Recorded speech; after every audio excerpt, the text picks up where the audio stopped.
Buenas tardes, estimados radioescuchas. Un gusto estar con ustedes una vez más en una nueva semana, iniciando una nueva semana, otra vez a las vísperas de un nuevo feriado y con la felicidad, por decirlo así, de que ya terminó pues, hace algunos días el paro y con la pena de todo el daño material y económico, inclusive hasta con pérdidas de vida que causó este paro. Esperemos que no volvamos a tener otra vez una locura como esta que perjudica a muchos pequeños empresarios, a muchos empleados y que, como ya han relatado algunos medios de prensa, está cuantificado en más de 100 millones de dólares las pérdidas causadas por este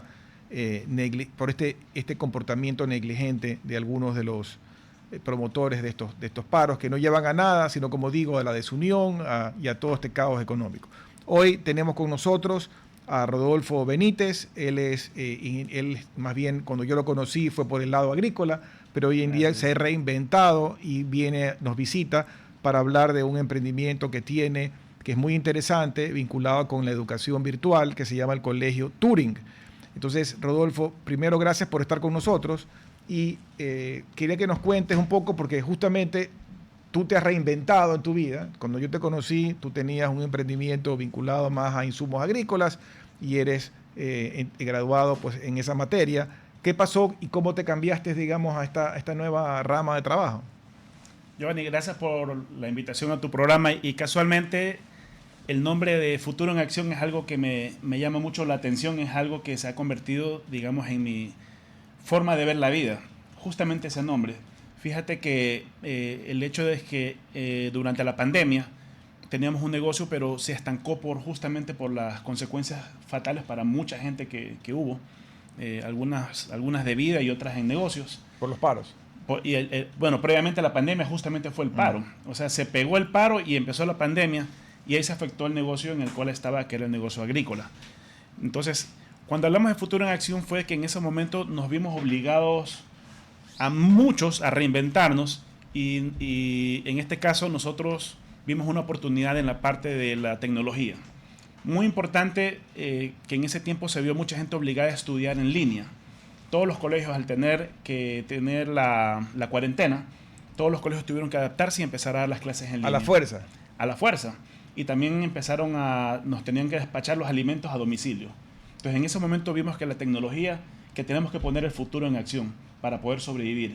Ahora, ya pasó la pandemia, ya bajó las aguas del tema, sin embargo ya nos quedó la experiencia y dijimos, bueno, aquí hay una brecha importantísima, porque ¿cómo los colegios se adaptaron a la pandemia? Cogían la pizarra, la ponían en la pantalla y se ponían a dar las clases frente a la computadora.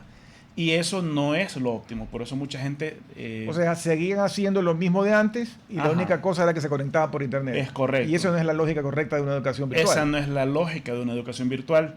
Entonces, cuando vimos esa experiencia y aparte de eso empezamos a tener en el mundo entero la inteligencia artificial que ya venía usándose de otras maneras, pero empezó ChatGPT, lanzó la compañía OpenAI, lanzó ChatGPT y empezó a hacerse masificación del uso de la inteligencia artificial.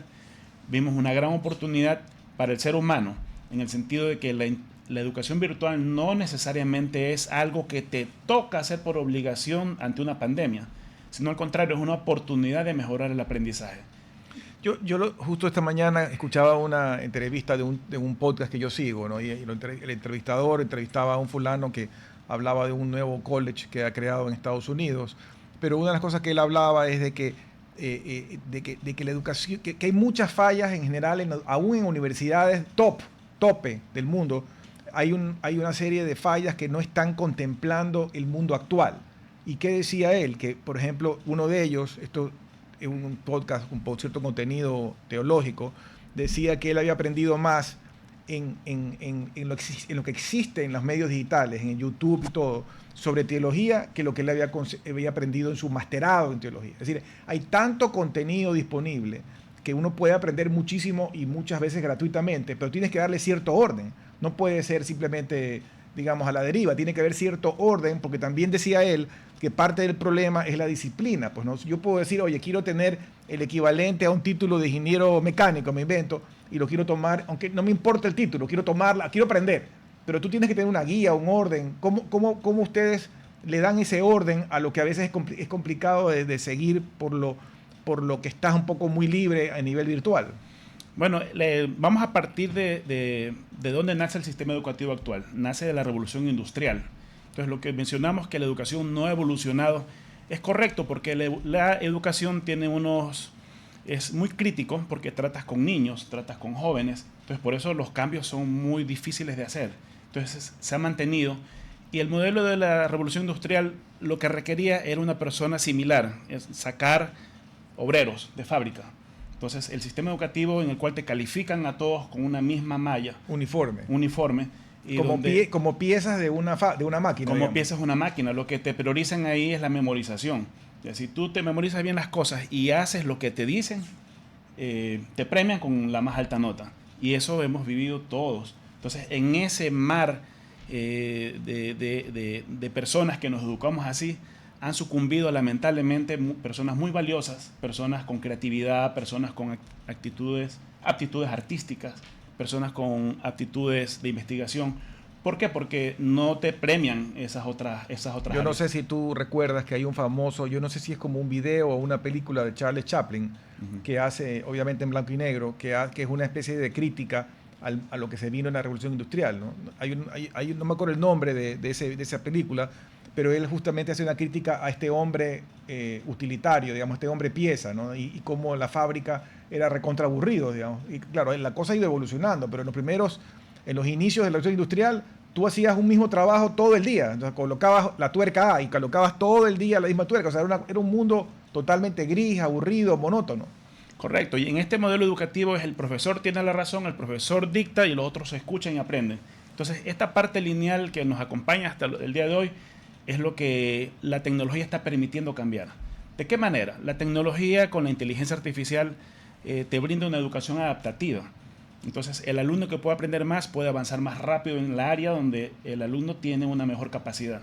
O sea que pueden haber alumnos que avanzan a diferente velocidad. Correcto. Si un alumno sabe matemáticas, sabe matemáticas a un nivel que se está retrasando, pues en la interacción con la IA puedes ir recuperando el espacio a tu ritmo. En cambio, el que sabe más puede avanzar a otra materia, puede estudiar otra cosa. Entonces es mucho más dinámico el aprendizaje y mucho más justo para todos. Ahora, el formato que ustedes tienen es un formato donde igual está obligado al alumno a cumplir un horario, digamos, entre sentarse a una hora y despedirse otra hora, o él va avanzando a su ritmo. Bueno, tenemos reglamentaciones que son las dictaminadas por el gobierno, por el Estado, a través del Ministerio de Educación, en la cual tienes que cumplir una malla curricular específica. Entonces, la malla curricular nosotros sí la cumplimos para llegar a obtener el título de bachiller. Pero donde hay una oportunidad gigante de mejora, donde nosotros hemos implementado, es en la parte de las tareas. En las tareas, nuestros alumnos se someten pues, a una experiencia de interacción con la inteligencia artificial programada para guiar al alumno en su aprendizaje, y ahí es donde viene la magia y ocurre la diferencia. Ahí pueden aprender. Eso en las mejor. tareas, pero en el aprendizaje, ¿ellos sí tienen que sentarse delante de la máquina en un horario o no?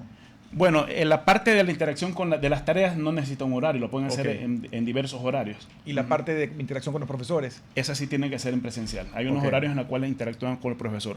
Pero a diferencia de lo que tú pudieras pensar, las clases las hacemos muy dinámicas. Las clases tienen que incluir interacción con los alumnos, trabajos en equipo, interacción con juegos también. Entonces, esto hace que el alumno más bien quiera estar en clases. Y más bien tenemos que terminar la clase porque si no el alumno quiere seguir participando. Es sumamente interesante el enfoque de una educación virtual moderna. Ahora, yo entiendo que tú tienes en esto poco tiempo, son entre 1 y 2 años.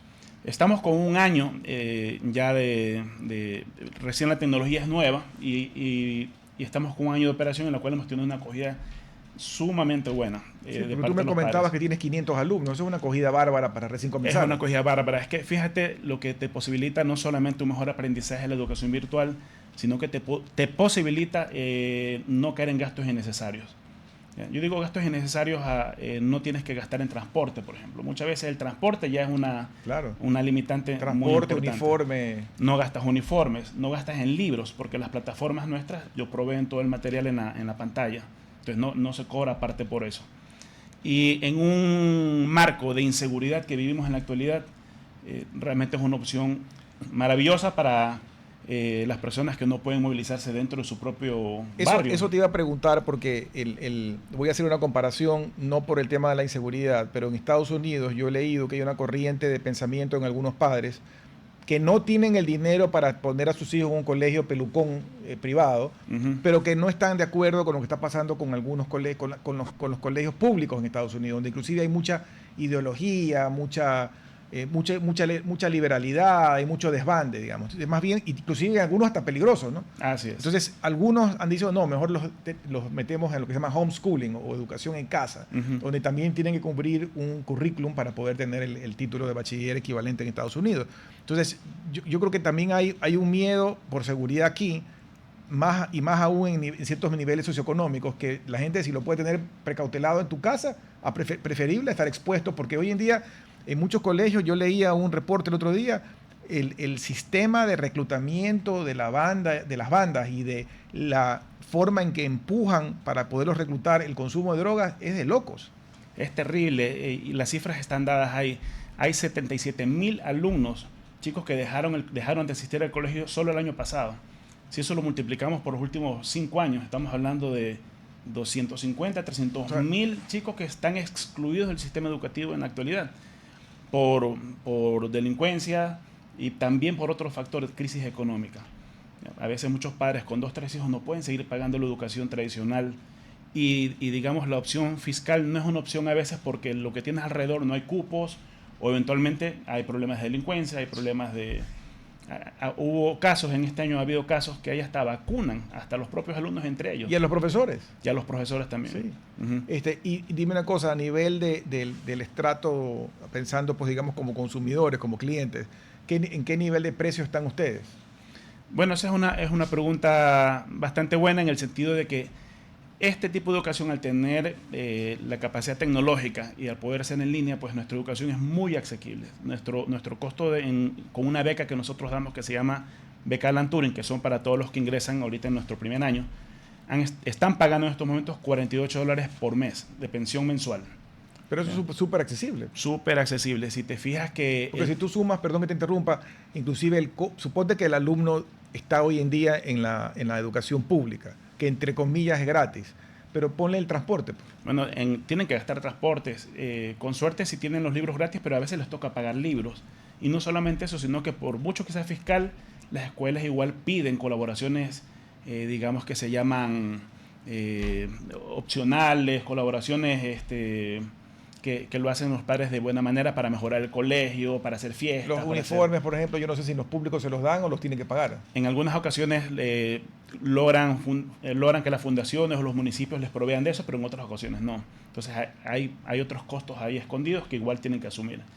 Y si tú lo miras así, ya comparativamente, el promedio de los colegios con mayor número de alumnos, el promedio de la pensión es $200-250 mensuales. De los privados. De los privados. Ahora, hay una parte que como abogado del diablo te pregunto, porque estos alumnos que están 100% conectados desde chiquitos, entiendo, necesitan tener ayuda de sus padres, sobre todo en las edades tempranas, para estar delante del monitor, delante de la pantalla, o desde el inicio pueden estar prácticamente solos. No, sí, eso es una parte importante. Los chicos hasta por lo menos el séptimo nivel necesitan una compañía de un padre en o casa. De un tutor en casa, sí. Okay. Eso es muy importante porque se necesita una guía. Y aún así, para los alumnos de octavo en adelante, hasta el tercero bachillerato, la presencia de un padre en la revisión, en el seguimiento es importante, pero eso es válido también para los colegios presenciales, ¿no? No puedes dejar a un chico botado que siga solo, es necesario la guía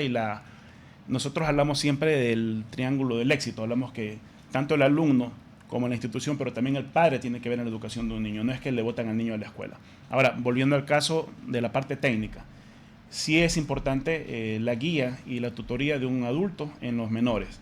Ahora, lo que está ocurriendo es que debido a la crisis, algunos de los padres de repente no pueden seguir trabajando. Entonces, si ya se queda en casa y tienes 2, 3 hijos, al final del día está... Y el resultado final, que es el aprendizaje del chico, es superior. ¿Y tú tienes el caso de alumnos tuyos que en el mismo hogar hay más de uno siguiendo las clases con ustedes? Claro que sí, Sí. claro que sí. De hecho, es muy repetido eso. Es muy repetido de padres con varios chicos que asisten. Ujú. Tenemos Ahora, un caso que sí. digamos, es extremo. Tenemos un caso que son trillizos. Ah, caray. O Ajá. sea, los tres Sí, conectados. sí.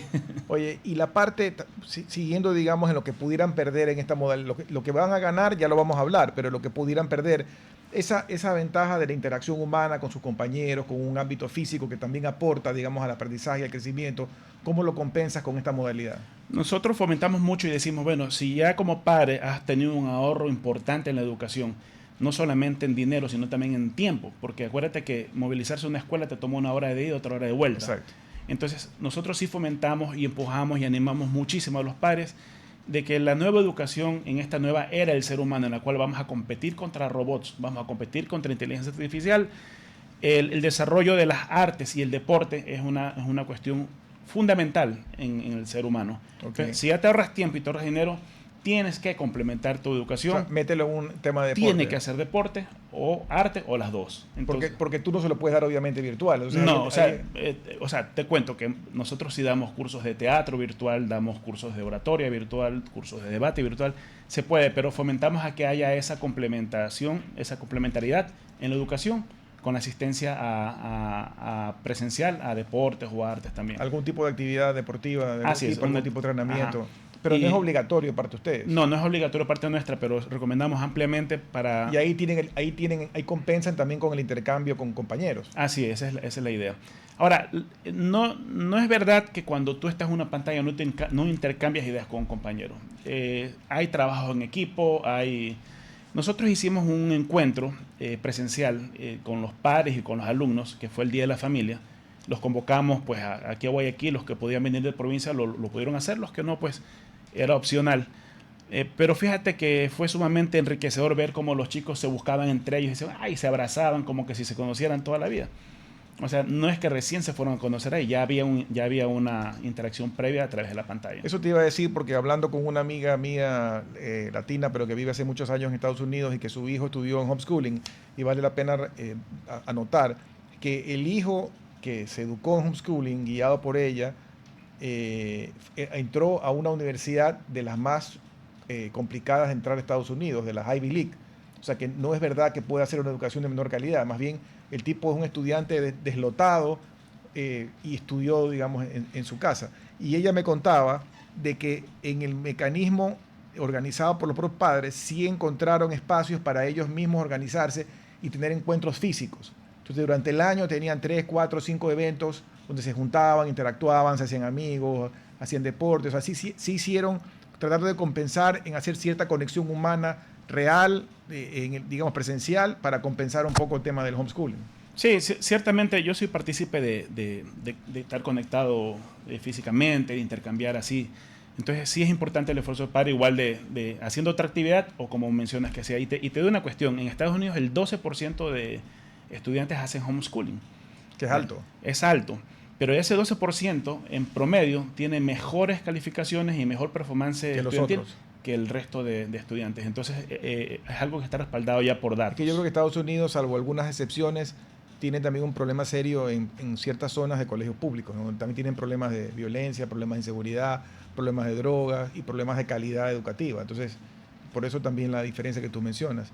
Ahora, volviendo al tema de la tecnología, porque a veces pienso yo, y aquí lo hemos mencionado, que la parte de inteligencia artificial es como un nuevo estribillo que todo el mundo habla, ¿no? Antes hablábamos de transformación digital, entonces todo era digitalización. Ahora todo el mundo habla de IA, AI, todo el mundo habla de lo mismo. Pero a la hora de la hora, como que es como una especie de monstruo de 1000 cabezas. ¿Cómo lo han aterrizado ustedes? En el contexto del proyecto Turing, del colegio, cómo se aterriza el uso verdadero de la inteligencia artificial? Mira, esta parte la puedes ver desde las aristas de cada componente en la educación. Desde el punto de vista del niño, desde el punto de vista del padre, desde el punto de vista de los profesores. Nosotros hemos desarrollado una plataforma que combina varias inteligencias artificiales, en la cual el profesor, vamos desde el punto de vista del profesor, se ahorra hasta 50% de su tiempo en tareas administrativas. ¿Cuáles son las tareas administrativas? Llenar reportes, diseñar tareas. Con esta herramienta que nosotros diseñamos y desarrollamos, el profesor hace las tareas mucho más rápido que si le tocara él mismo estar haciéndolas. O sea, él da la instrucción, obviamente, él guía a la IA qué es lo que necesita y va a la tarea. Y luego, cuando el alumno desarrolla la tarea, la máquina pues automáticamente la califica. Entonces, y él solamente valida o revisa. Valida, revisa, guía. Entonces, el rol de profesor, al tener el 50% del tiempo, que ya no lo consume en esa tarea mecánica, el rol de él es más guía. Vuelve a ser un maestro, como era en la antigüedad, que el maestro acompañaba al alumno al lado, no que tenía que estarse dedicando a hacer tareas. ¿Y estos paquetes o estas herramientas tecnológicas, ustedes las adquirieron o las desarrollaron aquí? No, las desarrollamos nosotros, sí. ¿Cuánto se demoraron en hacerlo? Estamos hablando de 1 año y medio de desarrollo. Pero eso es una cosa bien valiosa que inclusive pudieras exportarlo. De hecho, esos son de los planes de desarrollo de Turing, no solo compartirlo también a otros colegios locales, pues, pero también desarrollar Turing en otros países. Cuando tú hablas de la guía del profesor, porque está claro, ya nos explicaste que el alumno sí tiene que ir a ciertas horas a clase, como sería pues y también nos has explicado que a nivel de tareas hay muchas de estas herramientas de IA, pero en la parte de ser tutor, ellos se conectan luego uno a uno en un horario con los alumnos, o el alumno lo solicita. ¿Cómo funciona esa interacción aparte para compensar un poco si alguien se quedó atrás, si alguien necesita ayuda puntual? Tal como lo mencionas, hay unas horas generales, pero también puede recibir tutorías ya específicas los alumnos dependiendo del criterio o del padre o del profesor. Que la tiene que pedir, digamos, es decir, y ahí queda como una cita donde se encuentran uno a uno. Correcto. Mira, tal cual es un colegio presencial, nosotros tenemos los servicios en la virtualidad. Tenemos también apoyo de una psicóloga, tenemos todo un departamento de bienestar estudiantil. Cada curso tiene su junta de cursos, tiene la comité de padres de familia. Entonces, todo eso funciona tal cual, simplemente es a través de una pantalla. Y te voy a dar un ejemplo de cosas que son muy interesantes. El día sábado, por ejemplo, tuvimos un taller de podcast con los chicos. Y fue emocionante porque a los chicos se les hacía leer un párrafo, se les hacía leer, que lo lean el mismo párrafo enojados, que lean el mismo párrafo felices y que lean el mismo párrafo cantando. Entonces se les enseñó el impacto que tiene la comunicación al respecto y lo hicimos todo virtual. Y hubo igual emociones, los chicos se reían, los chicos se divertían, les encantó. Entonces todo se puede hacer. Sí. Tú decías pues, que no hay que comprar libros, que los contenidos son digitales. Es correcto. ¿Esos contenidos también los desarrollaron ustedes o esos sí son comprados, digamos, alguna editorial? No, también los desarrollamos. Mira, hay una cuestión increíble en el mundo entero. La información está disponible. En realidad, tú la puedes comprar empaquetada y perfecto, pero la información está disponible y nosotros hemos dado la tarea de empaquetarla nosotros para que el alumno pueda seguir un orden en el estudio, pero no es algo que puede estar perfectamente bajo el costo que nosotros y para entender bien la parte de la modalidad presencial, el profesor allí tiene un horario de clase como si fuera una clase presencial y él, ¿qué hace? ¿Él escribe, digamos, en una pizarra digital o presenta un PowerPoint? ¿Cómo funciona? Hay varios modelos. Hay una escritura en una pizarra virtual, también puede tener un PowerPoint, también puede mostrar videos, también puede hacer trabajo en equipo, interacción entre los alumnos. Hay varias formas mecanismos que usa el profesor para tener entretenida la clase. Bueno, vamos a un corte breve y regresamos en unos minutos para seguir con este interesante diálogo. RTP 96.5, a la conquista del mundo digital. Presenta sus nuevas instalaciones y tecnología de vanguardia. Renovamos nuestro compromiso de seguir brindando contenido útil y de la más alta calidad. Programas de opinión con referentes de la comunicación. Noticias para contar todo lo que está pasando en todo momento. Una variedad de segmentos con lo que necesitas saber. Y asociaciones internacionales estratégicas. Todo para mantener a nuestra audiencia y seguidores siempre bien informados. Siempre en RTP. Buena compañía. Gracias por regresar con nosotros a su programa Futuro en Acción. Para las personas que recién se enganchan, estamos conversando con Rodolfo Benítez, quien es fundador de Turing, una organización que se dedica a prestar servicios educativos a nivel de colegios en una modalidad virtual. Y hemos venido hablando sobre su experiencia, que tiene poco tiempo, que ya tiene un número importante de alumnos y que esperemos que crezca aún más. Rodolfo, hablando de todas estas detalles que hemos conversado en la primera parte, ¿cuál ha sido, en tu criterio hasta ahora, la respuesta de los padres? Los padres, ¿cómo han reaccionado? Porque como tú decías, sin la participación de los padres, más allá de que te pagan por la factura, no funcionaría el sistema. ¿Cómo ha sido la respuesta hasta ahora de los padres de familia? Pues te cuento que ha sido maravillosa. Sí, tenemos un montón de muy buenos comentarios, muy buena interacción. En muchos casos ellos no se esperaban. Y por otro lado, yo pensaba al comienzo que eventualmente íbamos a recibir padres que ya tenían a los hijos en educación virtual. Y no ha sido necesariamente así. Hay un montón de padres que se han cuestionado justamente el tener hijos en la educación tradicional y han hecho el cambio. Entonces, para ellos al comienzo sí fue un poco más... hubo que tener un poco más intercambio de servicio técnico para poder adaptarse a que ellos aprendan a usar las herramientas, ¿no? Y los hijos también. ¿Qué tipo de filtro tú aplicas porque la gente aplica al colegio, obviamente tú como proveedor quieres que haya más alumnos o más clientes, pero ¿tienes algún tipo de filtro como para algunos decirle tú sí, tú no? Pues básicamente es que tengan el registro del pase del año pasado nada más. O sea, nosotros no podemos tener un filtro que podría ser una causal de discriminación o algo. En realidad, en nuestro colegio estudian un amplio espectro de personas, estudiantes de todo tipo de clase social, de todo tipo de estrato, de todo tipo de configuración. Y tienen que tener tiene requisito en cuanto a internet y equipamiento en la casa. Eso sí, obviamente nosotros somos muy claros en pedir de que tengan un mínimo, digamos, básico de ancho de banda, un mínimo de equipos no tan viejos, me imagino. Correcto. Afortunadamente, la sociedad ha avanzado bastante en eso. Son muy raros los casos en que el alumno no haya podido continuar por falta de implementos. El Internet en todas las casas ya tiene una penetración muy importante. Tú puedes ver que en todas las casas hay pantallas, o sea, eso no nos ha fallado por fortuna. Creo que el país está bastante avanzado en eso ya. Si un alumno por un tema X se le fue la luz en la casa, se le dañó la computadora o estaba enfermo, ¿tiene como ver posteriormente la clase? Qué bueno que me preguntas eso porque justamente las herramientas digitales nos permiten eso. Todas las clases están grabadas y la plataforma puede acceder en cualquier momento en que el padre organice el tiempo del hijo para hacer las tareas que se llaman asincrónicas. Y esto más allá de que fuera un tema fortuito de una mala suerte que hubo por la falta de luz, esto es lo que nos permite atender a alumnos que tienen una necesidad de horario especial, como son los deportistas. Okay. ¿Ya? Nosotros tenemos deportistas que, por ejemplo, entrenan 9 de la mañana hasta las 11 y luego van a entrenar nuevamente de 3 de la tarde hasta las 7 de la noche. Deportistas de élite, de alto rendimiento. Entonces se conectan en la noche a ver las clases. Tienen una responsabilidad obviamente y a veces inclusive le toca hacer tareas a fines de semana. O sea, tenemos una flexibilidad con el alumno, más no una permisividad. Hay colegios que eventualmente tienen permisividad, pero nosotros hablamos con los padres que así como son campeones en los deportes, tienen que ser campeones en los estudios. Y hemos logrado esa alianza o esa facultad porque el alumno puede ir adaptando a su horario. Cuando ustedes abrieron las puertas y comenzaron a promover sus servicios, ¿abrieron de entrada con todos los niveles o comenzaron con la primaria primero? ¿Cómo fue la historia? No, abrimos con todos los niveles.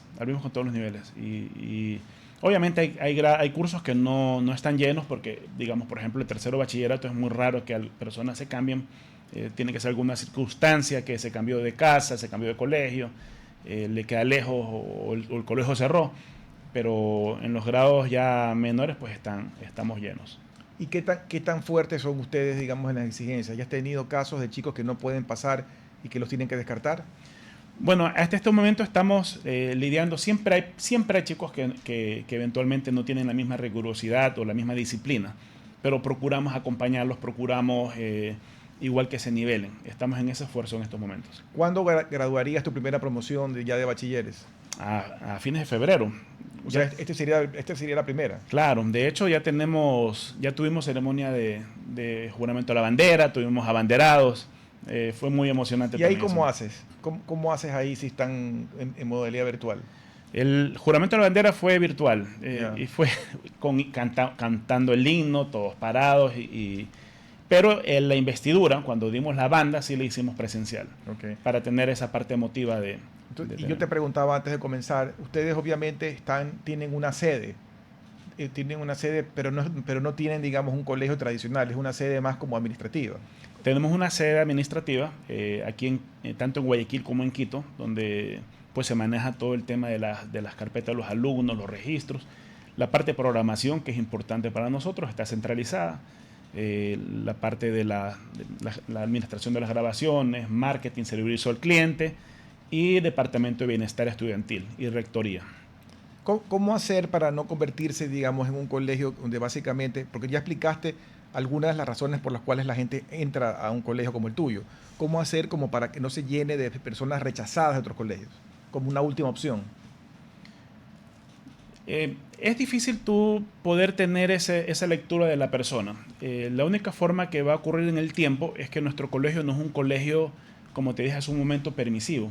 O sea, nosotros priorizamos el aprendizaje, damos las herramientas para aprender. Pero igual, si no hay una voluntad de aprender, si no hay una disciplina en hacer las tareas, que de alguna manera se las brindamos con esta flexibilidad horaria que la pudieran hacer, si eso no ocurre, pues no van a pasar de año, van a tener que irse a otro lado después. Entonces, es un proceso. Tú me contabas que al ser la modalidad que tienen, ustedes tienen profesores inclusive sentados en diferentes lugares del Ecuador.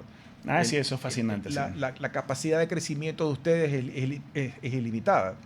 Totalmente, lo entiendes muy bien, es ilimitada. Podemos tener una cantidad de alumnos a medida de lo que hay una necesidad en el mercado. Porque hablando tú ya nos explicaste que habías crecido y tienes más de 500 alumnos, pero digamos que en un aula determinada, ¿cuál es el aula? No importa, el profesor puede darle la clase a 5 o a 500. Hay un número tope, digamos, el cual un profesor puede manejar un aula. Me imagino por la parte tutorial. Correcto, hay un número tope. Pero lo que no necesitamos es desarrollar un aula nueva, sino tener un profesor nuevo para poder manejar otro grupo de alumnos. Entonces, no necesitamos estar creciendo en edificio. Al no estar en presencia, porque tú y yo fuimos alumnos de colegios presenciales y universidades presenciales, uno de los problemas de los colegios son los exámenes y las copias, digamos. ¿Cómo es la modalidad de los exámenes y cómo haces para que no haya libro abierto, etcétera? Mira, en la actualidad ese es un reto para la educación. Al haber las herramientas de inteligencia artificial, uno puede correr un examen y resolverlo completamente. Y efectivamente lo que tú mencionas ha pasado. Yo quiero recordar un profesor que yo tuve en la universidad, que fue una experiencia adelantada a su tiempo. El profesor se llama Abedillo, era un español, el apellido de él. ¿Cómo eran los exámenes? No, en el Zamorano, en la universidad. ¿Cómo eran los exámenes de él? Eran los únicos exámenes en toda mi vida estudiantil que yo pude llevar mis apuntes, podía llevar calculadora en ese tiempo, computadora portátil si la tenías, podías llevar hasta snacks si querías comer, y no tenías una hora determinada de hacer el examen. No tenías comienzo y final. O sea, arrancabas por decir a las 4 de la tarde, ya a las 10 de la noche tenías que irte a dormir. O sea, tenías que entregarlo a una hora final, pero no era que tenías una hora para hacer el examen. ¿Cuál era el examen? Te daban 2, 3 hojas con un caso. Te relataba una situación, una tienda le pasa esto, en el pueblo le pasa esto. Y después te hacía unas preguntas y te daba 3 hojas en blanco, resuelve. Entonces tú tenías que leer, podías ver los apuntes.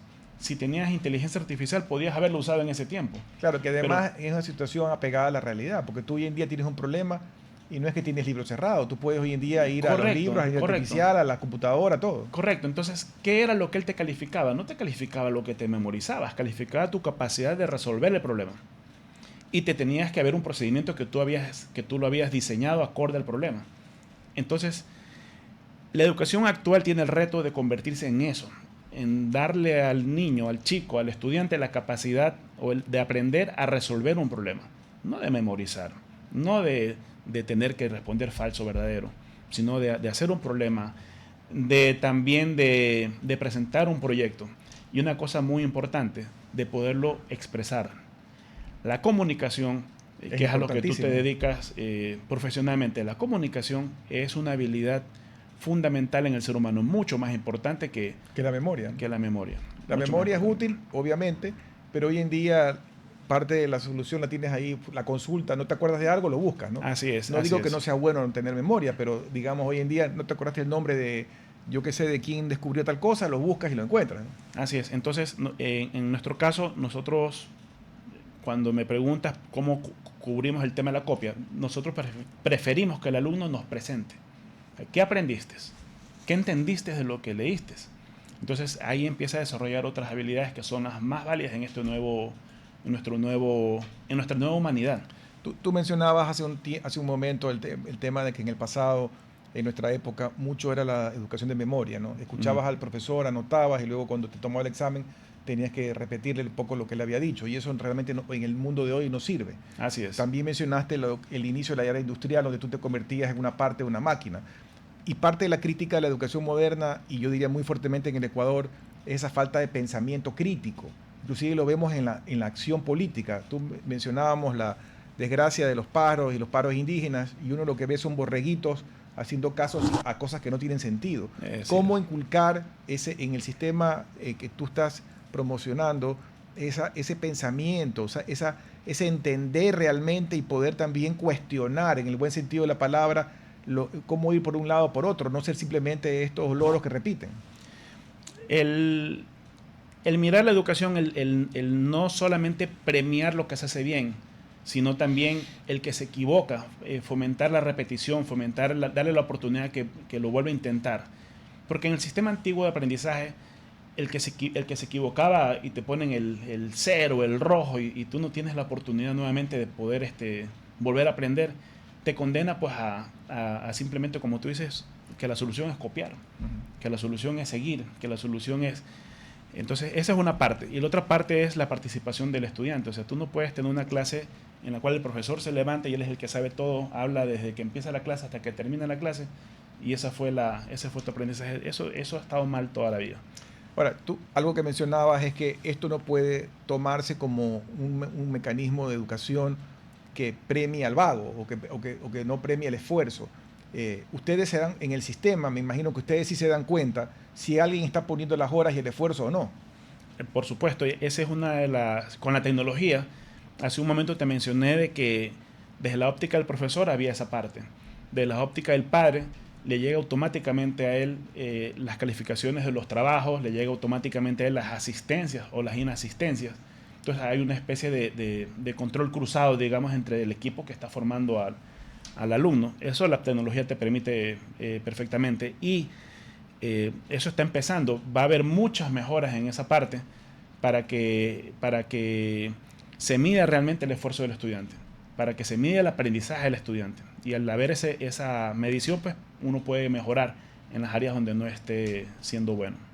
Cuando un alumno en un determinado tema patalea, digamos que es un tema matemático muy complejo, no lo entiende la primera, no lo entiende la segunda, ya nos explicaste que tiene cómo pedir cita con el tutor para que le explique, pero también, como tú decías, hay mucha información y muchos videos y tutoriales disponibles en internet. ¿Ustedes los guían de cómo llegar también a eso? Ya, te acabo de mencionar que había la ventaja para el profesor, la ventaja para el padre, ahora la ventaja para el alumno. Cuando el alumno está interactuando con nuestra plataforma y tiene una equivocación, la máquina le dice: hey, en esta parte está mal, te sugiero ir por este camino. Entonces el alumno vuelve a tener la oportunidad con esa retroalimentación, vuelve a tener la oportunidad de volver a resolver el problema, la pregunta, la vuelve a plantear y la máquina lo va guiando. Entonces esa es la parte del aprendizaje adaptativo. Hay alumnos que pueden contestar bien a la primera, pero hay alumnos que, guiados por la máquina, van profundizando en el aprendizaje del tema que eventualmente no lo aprendieron a la primera ocasión. Entonces esa parte es maravillosa. Esa es la oportunidad de una inteligencia artificial aplicada a la educación, porque no es lo mismo cuando hablamos de ChatGPT o hablamos de las plataformas, pero tú preguntes y te responde. Eso no es aprendizaje. Aprendizaje es que la máquina esté programada, entrenada para que el rato que tú interactúas, la máquina te vaya guiando y te vaya haciendo crecer en tu conocimiento. Yo te preguntaba hace un momento sobre la satisfacción de los padres y ya me contestaste, pero tú tienes un doble cliente, porque tienes al padre, que es el que paga y el que matricula, pero tienes al alumno, que es el que realmente usa el producto. ¿Cómo ustedes han medido la satisfacción del alumno? Bueno, la satisfacción del alumno la vemos en la La vemos en la interacción que tienen ellos con nosotros, con los profesores. La vemos en la retroalimentación que le dan a los profesores cuando tienen el aprendizaje.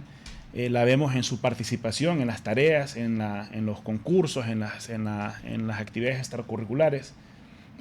Es clarísimo el ánimo que tienen, porque si el alumno estuviera, digamos, aburrido, si el alumno no quisiera, realmente pues no participaría.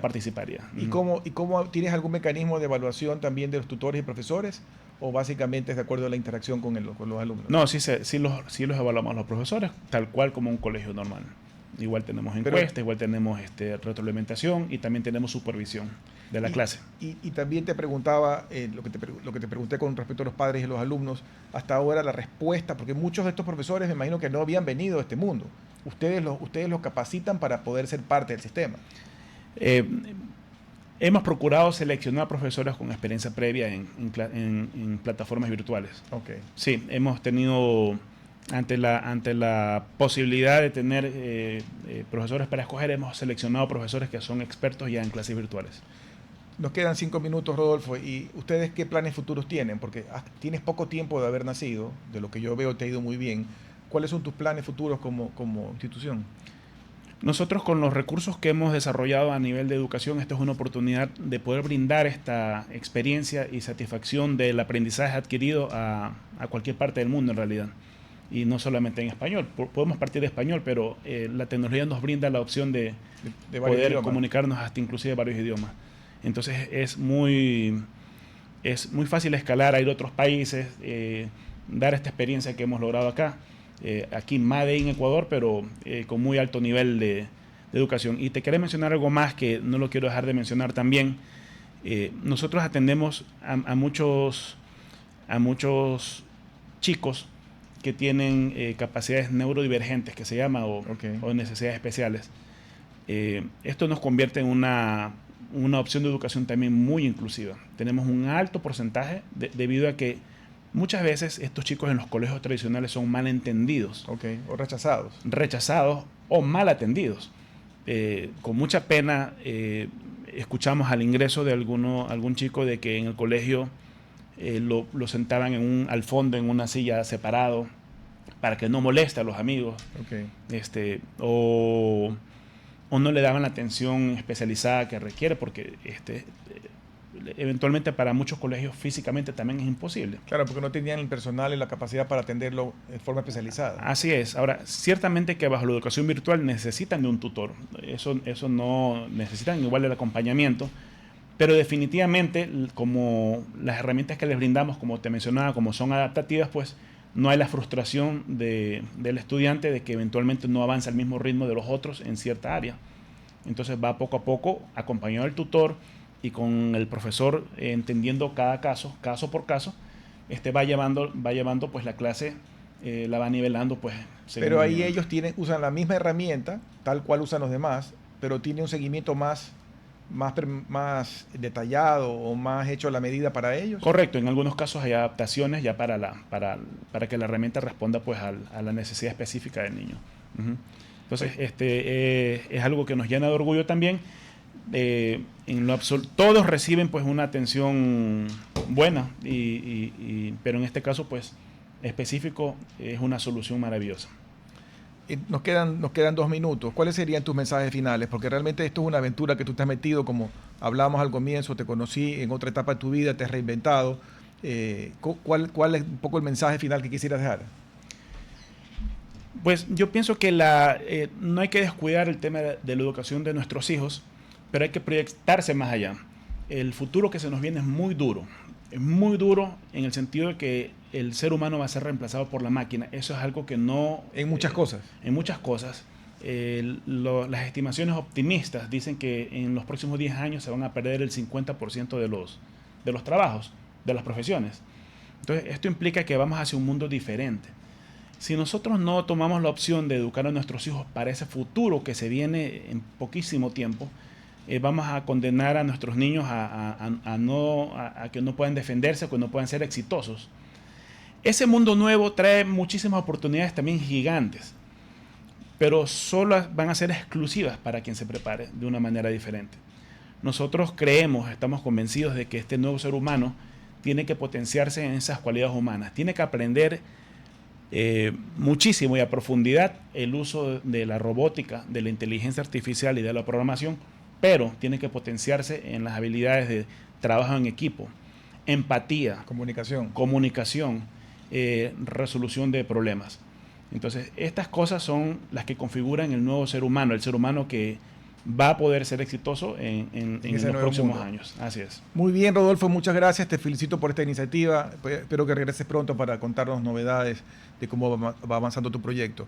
Y ojalá que ya lo podamos ver exportado a otros países. Gracias, Giovanni. Gracias por tu invitación. Es un placer conversar contigo. Realmente las preguntas y todo lo que hemos conversado ha sido muy, muy, muy interesante. Gracias, Rodolfo. Gracias también a todos ustedes. Que tengan una buena tarde. Hasta el día de mañana. Hasta aquí, Futuro en Acción. Control Master Marisela Basantes. Transmisión digital Gerardo Díaz. Redes sociales Erika Eras. Edición Oscar Saavedra. Dirección Javier Gamboa. Todos los derechos reservados. RTP 2025. Si disfrutó este programa y aportó de manera positiva en su vida, déjenos sus comentarios en Instagram, página web o WhatsApp, así como los aplausos al artista son sus mensajes al equipo de RTP Ecuador. RTP. Buena compañía.